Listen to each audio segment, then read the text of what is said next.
b'abarundi abasirikare b'abarundi nyuma yo gukuritirwa mu buryo bukomeye cyane hariya mu mujyi wa Bukavu na FARDC n'ahandi barwaniraga mu nkengero zabo. Ubu ngubu kiriho kiri kuvugwa ni uko bayamanitse rwose, intwaro barazitabakizwa n'amaguru barahunga. Ariko ni bamwe na bamwe ariko hafi ya bose, kuko nta musirikare n'umwe uri mu makuru tugeraho uri mu mujyi wa Bukavu uri kuhagaragara nk'uko amakuru tugeraho abivuga. Umusirikare yaba Murundi, yaba mu FARDC, yaba Wazalendo ndetse yaba na FDL, nubwo n'ubundi muri iyi minsi FDL bigoranye cyane kumenya uko ibyabo, kuko amakuru avuga ko n'abarwana bari gukoresha impuzankano za FARDC cyangwa se imyenda y'igisirikare ya FARDC. Aha rero amakuru avuga yuko bataye intwaro, harimo ibitwaro bya rutura, hagaragaye amashusho abaturage rwose ubona babigiriraho umunyenga. Maso, unaona le polisi yae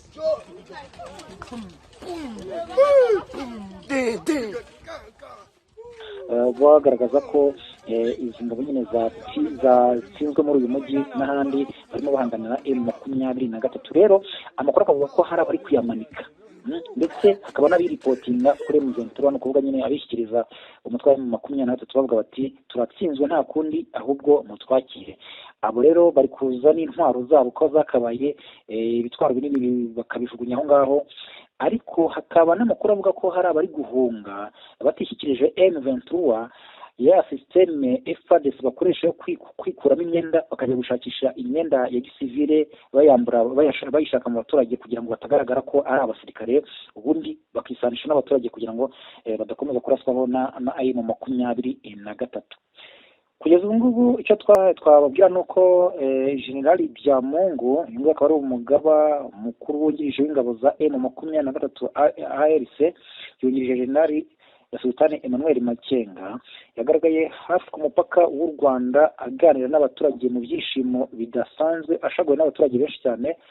Aha rero bakaba hari nyuma y'uko baje barwana n'abasirikare ba FARDC na koalisiyo yabo kugeza ubwo bageze ku mipaka y'u Rwanda, cyane cyane Rusizi, ku mupaka muto wa Rusizi ndetse haba no ku mupaka munini wa Rusizi. Ahangaha abasirikare ba M23 bakaba bahakandagiye barahagera ndetse bagaragara mu mashusho ku mbuga nkoranyambaga no bitangazamakuru bitandukanye bari kumwe n'abaturage. Mu bagaragaye rero hakaba harimo na General Byamungu, akaba ari umusirikare mukuru cyangwa se wungirije General Sultan Emmanuel Makenga, umusirikare mukuru muri M23 muri ARC.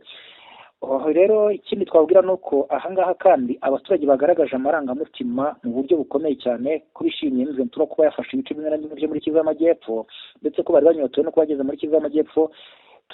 Hari umuturage wagaragaje amarangamutima ye mu buryo bukomeye cyane. U Rwanda igihugu mugifata mutugombore, ntibazongera kwica umunyamurenge ukundi, mumanuke Uvira, muzamuke Gafinda, mugaya mu Minembwe, mufashe amakanika aravuze ngo tuzarwana nk'imvuru, mubakubita Masunzu, muzamutora insiko muzita muri Tanganyika.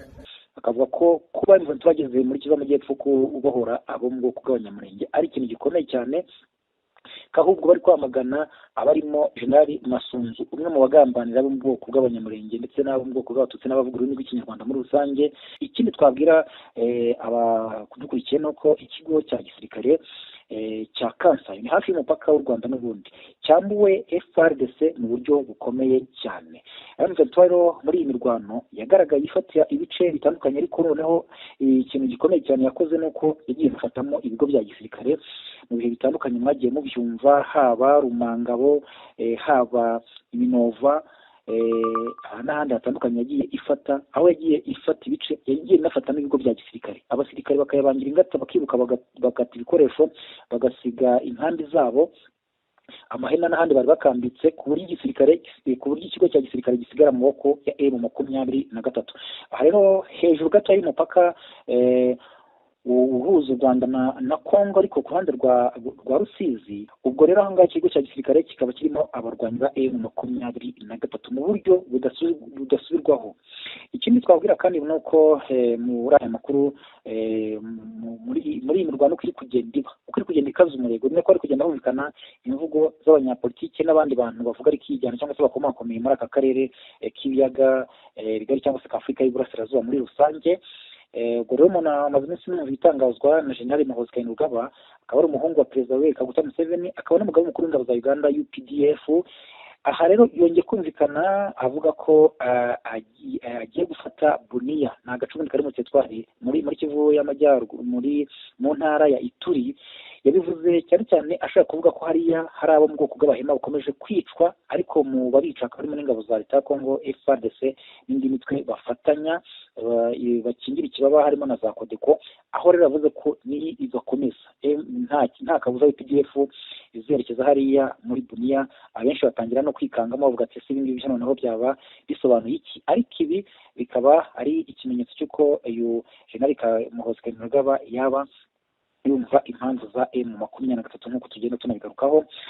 Hanyuma ubwo ni amagambo yatangaje mu gihe imirwano nayo ikomeje kurimbanya cyangwa se ikomeje cyane. Akaba kandi n'ubundi yaratangaje ibisa n'ibingibi ubwo mu bihe byashize yavugaga yuko abacasho baje muri Congo gufasha FARDC nibaramuka bakomeje kwijandika muri imirwano no kwica abazira karengane hariya mu burasirazuba bwa Congo bazabona kaga. Mu bihe byashize yari yatanze n'igihe ndetse icyo gihe atanga amasaha 48 n'ubu ngubu kandi hano kuri Bunia nabwo akaba yongeye gutanga igihe avuga ko ibi bikorwa nk'ibi byo kwica bano bantu bigomba guhagarara. Abakurikirana cyane ibya kiriya gisirikare cyo muri Congo FARDC ubundi hariya biramenyereye yuko abasirikare bajya mu rugamba n'imiryango yabo n'abagore rwose, ari naho benshi bahera bavuga ati se kurwana urugamba ubundi byakoroha kurutsinda.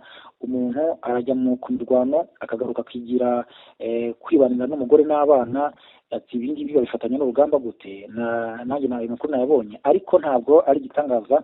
Hariya mu gisirikare cya Congo niko bigenda. Abasirikare bari n'imiryango yabo mu bice bitandukanye, aho bari haba mu bikuyu cyangwa se mu mashyamba barimo. Iyo baye ngombwa ko bajya nyine mu mashyamba nko mu gihe cy'intambara nk'iki ngiki, iyo bagiye muri training kongera kwikarishya, ugomba kugendana n'umugore n'abana.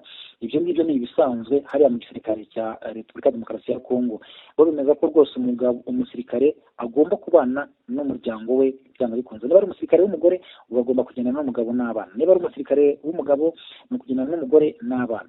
Rero abantu nabonye batungurwa no kuvuga ngo mu bo basanze hariya muri kiriya kigo cya gisirikare ngo harimo ngo abana n'abagore ngo bari kumwe n'abasirikare. Ibi rero ntabwo bitangaje cyane, niko hariya muri Congo byifashe. Ubwo ugomba kuba uri umusirikare. Ubundi igisirikare cya Repubulika Demokarasi ya Congo gifite umwihariko ku buryo nyine ari ibintu benshi bibazaho, ariko ni uko nguko biteye. Nuko biteye kuko wanabonye ko mu basirikare bagiye bafatwa harimo n'abinjiye mu gihugu cy'u Rwanda mu bihe byashize mu buryo bunyuranyije n'amategeko, harimo n'abinjiye ejo bundi ubwo imirwano yari bakomeranye cyane M23 ifata mu mujyi wa Goma. Abo nabo M23 igenda ifatira mu rugamba. Abo basirikare ba FARDC bagaragara bafite ikintu cyitwa urumogi cyangwa se bya biyobyabwenge twita urumogi. Uwo nawo n'undi mwihariko wabo ubona ko ari ibintu bitangaje cyane kwibaza mu musirikare atumura urumogi akongera akajya hariya ku rugamba, ariko bo ku ruhande rwabo bemeza ko ahubwo ngo rubaha imbaraga na morale. Ni ibintu bitanyuranyije n'amategeko kuri bo hariya mu gisirikare. Bishobora guhanwa mu gisivile, bishobora guhanwa ahandi, ariko mu gisirikare byo ni ibintu bisanzwe cyane. Ubwo rero ni utuntu tw'umwihariko bafite. Ariko ubwo ngarutse kuri iki cy'abagore nyine nuko nguko giteye, umusirikare wari kumwe n'umuryango we. Aha rero nicyo twavugaga, ikigo cya gisirikare cya Kansayo kiri hafi n'umupaka w'u Rwanda hariya. Ni ukuvuga ngo kugeza ubu ngubu kirimo abasirikare ba M23 nk'uko nabikomojeho mu ncamake. M23 muri iyi mirwano igiye igaragara ifata ibigo bya gisirikare, nacyo gikomeza gutuma abantu bibaza bati se uyu mutwe utetse uzi kugera ku kigo cya gisirikare ukahirukana coalition, kuko nk'ahangaha iminova mu minsi ishize hari abasirikare ba SADC, hari Wazalendo, hari Abarundi, hari FDL. Abo bose bari bameze nk'aho bakorera ikintu cy'inama, ariko hakaba hari ikigo gihuriweho cya gisirikare. Bahirukanwe shishi itabona. Ntabwo ari aho gusa, za Rumanga mu bihe byashize cyane, aho M23 isigaye inakorera training zayo, aho naho yirukanye abasirikare ba leta FARDC n'ahandi hatandukanye yagiye ifata ibigo bya gisirikare. Kuko n'ubu n'ikigo cy'indege cya Kavumu, amakuru avuga ko ari ikigo ubundi cyifashishwa n'indege za gisirikare za FARDC, naho yarahabirukanye. urumva ko naho hasanzwe hakorerwa ibikorwa bya gisirikare. Ni gutyo rero ibintu biteye kugeza ubu ngubu. Amakuru nuko icyo kigo kirimo M23. Ni ukuvuga ngo uko biri kose, iyo igice runaka cyangwa se umutwe runaka ufashe aho uri kurwanira, niba ari umujyi ufashwe, niba ari agace runaka, niba ari santere, habaho icyo babita gukora isuku, niko navuga. Hari abo basigaye bacengera mu bice bimwe na bimwe bafite n'intwaro bakomeza kurasa ibigaragara ko nyine baba bakirimo bafite ududifensi dutoya cyangwa bihishe inyuma y'ibipangu n'ahandi hatandukanye. Aho rero hakorwa icyo bita isuku cyangwa gukiriminga nk'uko wabivuze, kugira ngo bizere neza ko aho ngaho bahafite, bizere ko neza ko batari buze gutungurwa, bizere neza ko ijoro ridashobora kugera bakaraswaho ku buryo bashobora kwamburwa icyo gice bafashe cyangwa se nk'umujyi. Naho rero mu mujyi wa Bukavu twavuga ko ariko ibintu byari byifashe.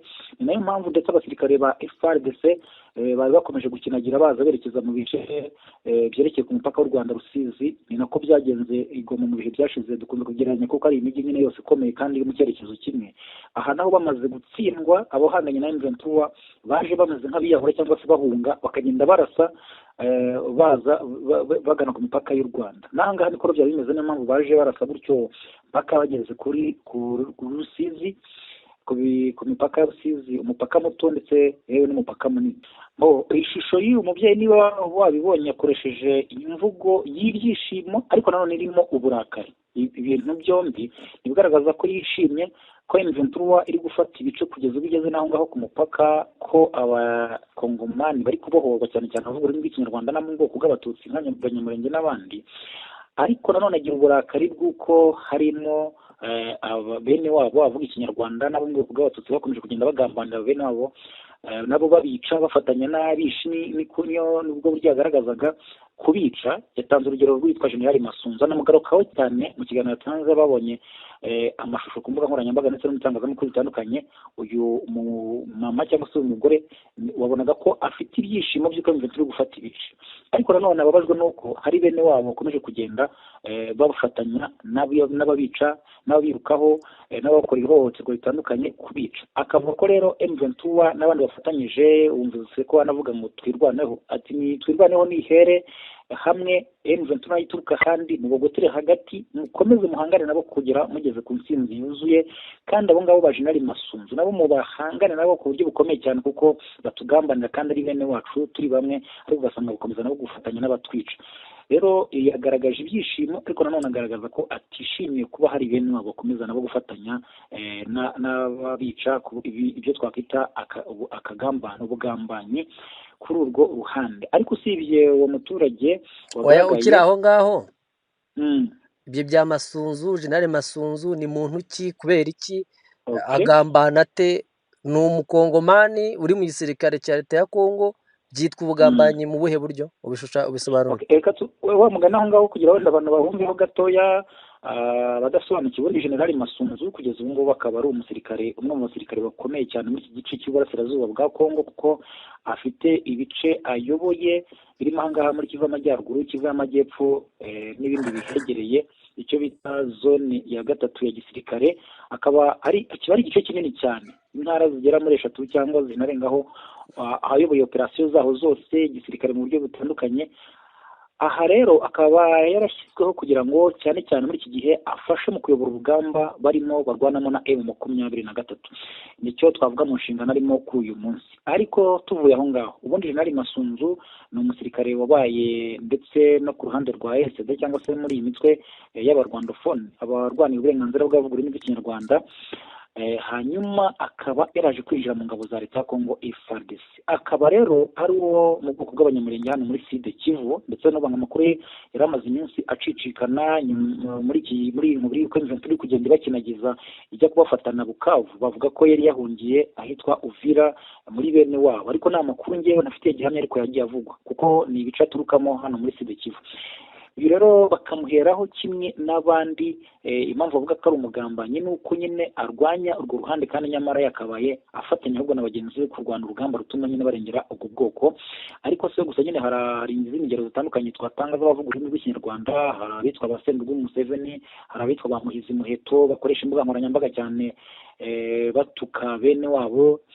Hari umutwe wa Gumino wagumuwe n'abanyapolitiki bamwe, ku buryo Gumino yari yashinzwe kugira ngo iharanire uburenganzira bwo kw'ikinyarwanda by'umwihariko abo mu bwoko bw'abanyamurenge. Icyo kimwe nuko twirwanaho bigenda, ariko iza kwiguma ifashijwe n'abanyapolitiki bamwe na bamwe. Kugeza ubu ngubu twirwanya uyu Gumino, ahubwo nayo irwanya bene wabo, irwanya twirwaneho. Abo bose rero ni abantu bashinjwa ubugambanyi kuri bene wabo, ariko ni benshi batandukanye.